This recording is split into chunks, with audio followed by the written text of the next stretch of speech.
Fresh drink and జెటా spicy tea wonderful products అండి ఇవి. ఈ రోజు ఇది ఎందుకు తెలుసుకోవాలనేది చాలా, అంటే సమ్మర్ కదా, చాలా అత్యంత నీడ్ అని చెప్పొచ్చు ఈ ప్రొడక్ట్స్ ని. ఓకే, ఇవన్నీ కూడా ఎలా తయారు చేశారంటే సిఎన్టీ సెల్యులర్ నరిష్మెంట్ థెరపీ కణపోషణ విధానంలో ఈ ప్రొడక్ట్స్ అనేవి తయారు చేయడం జరిగింది. అది ఫస్ట్ ఎప్పటి నుంచి చెప్పుకుంటూనే వస్తున్నాం మనం మొదటి నుంచి. అయితే ఒకసారి కణపోషణ విధానం ఎందుకు అవసరం అవుతుంది అనేది జస్ట్ ప్రమాదంలో ప్రజారోగ్యం అని చెప్పేసి ఒకసారి పేపర్లో ఆర్టికల్ కూడా వచ్చింది, చదివితే మీకు అర్థమవుతుంది. ఇందులో ఒక అత్యద్భుతమైనటువంటి విషయం ఒకటి నేను మీకు, అంటే అందరూ ఆలోచించాల్సిన విషయం ఒకటి మీకు తెలియపరచబోతున్నాను. అది ఏంటంటే, ఇప్పుడు ఒకసారి చూడండి, నేను అండర్లైన్ చేస్తున్నాను, ఆహార పదార్థాలు అవుతున్న కారణంగా వ్యాధుల చికిత్సలో దేశంపై పడుతున్న ఆర్థిక భారం అక్షరాల 1,70 కోట్లని ప్రపంచ బ్యాంక్ ఇటీవల ప్రకటించింది. ఈ పాయింట్ ఏదైతే ఉందో అది వెరీ వెరీ ఇంపార్టెంట్ పాయింట్ అన్నమాట.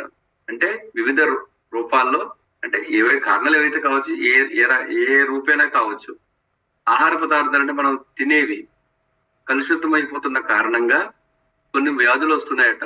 వాటికి చికిత్స రూపంలో, అంటే వాటికి బాగు చేసుకోవడానికి చికిత్స అవసరం.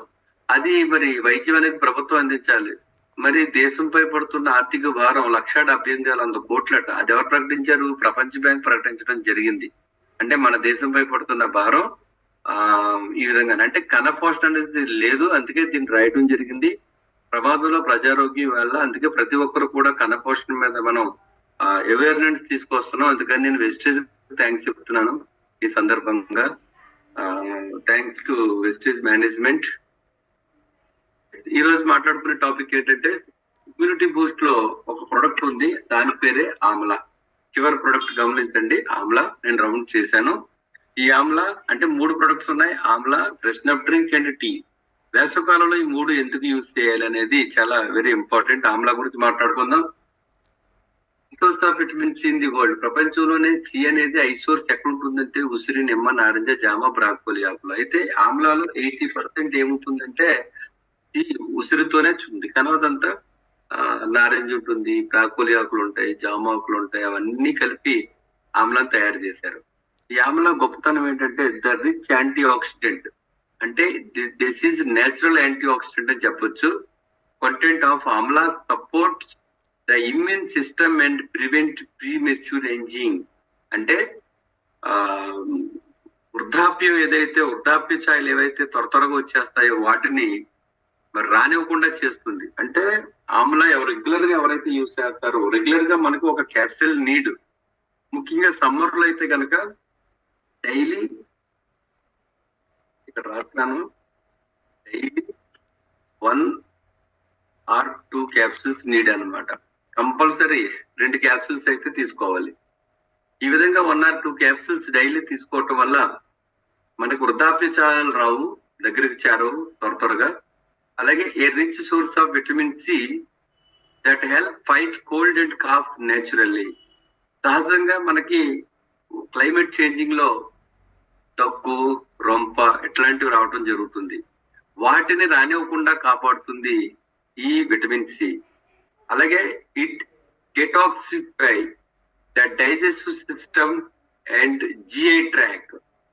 డైజెస్టివ్ సిస్టమ్ ఏదైతే ఉందో, జీర్ణాశయం, మన పిహెచ్ లెవెల్ ని మెయింటైన్ చేస్తూ, పిహెచ్ 7.5 ఉండాలి. 7.5 అసిడిక్ నేచర్ నుంచి ఆల్కలైన్ నేచర్ కి, మసాలాలు అవన్నీ తిన్నప్పుడు అసిడిక్ నేచర్ లోకి వెళ్ళిపోతుంది.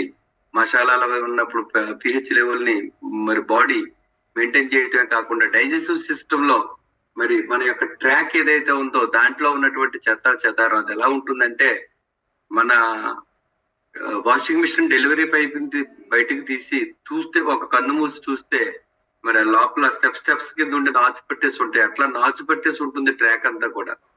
దానిని డీటాక్సిఫై చేస్తుంది, అంటే అందులో ఉన్నటువంటి వ్యర్థాలను బయటికి పంపించేస్తుంది. మనం చూడండి, ఏదైనా వడగట్టినప్పుడు మిగిలిపోయిన వ్యర్థాలు ఉంటాయి క్లాత్ లో, అలాగే పేగులు పీల్చిన తర్వాత మిగిలిపోయిన వ్యర్థాలు బయటికి పోవాలి విసర్జక పదార్థాల రూపంలో. ఆ బయటకు పోతున్నప్పుడు కొన్ని ఆగిపోతా ఉంటాయి కదా, వాటన్నిటిని కూడా క్లియర్ చేసేస్తుంది అనమాట.